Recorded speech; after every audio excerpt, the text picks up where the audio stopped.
சூர்யாவோட terror getup படத்துக்கு படம் ஏதாவது வித்தியாசம் காட்டணும்னு தேடல் உடையவர் தான் சூர்யா. இருந்தாலும் சிங்கம், சிங்கம் 2, அஞ்சான் மாதிரியான ஆக்ஷன் மசாலா படங்கள்ல சமீப காலமா அவர் சிக்கிக்கிட்டு இருக்காரு.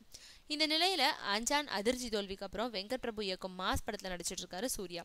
இந்த படம் இதுவரைக்கும் சூர்யா நடிக்காத வகையில ஹாரர் கதையில உருவாக்குது. அதே மாதிரி சென்னை 28, சரோஜா, மங்காத்தா போன்ற படங்களை இயக்குன வெங்கட் பிரபுவுக்கும் அந்த ஹாரர் படம் புதிய அனுபவம் தான்.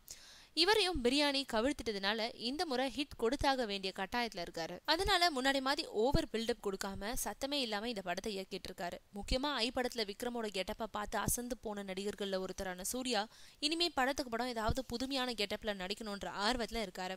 அதனால அவரோட முயற்சிக்கு கை கொடுக்கும் வகையில இந்த படத்துல ஒரு டெரர் மாதிரி கெட்டப்ல அவர் நடிக்க வச்சிட்டு இருக்காரு வெங்கட் பிரபு. இந்த கெட்டப்ப தீபாவளி தினத்தன்னைக்கு வெளியிட்டு இருக்காங்க.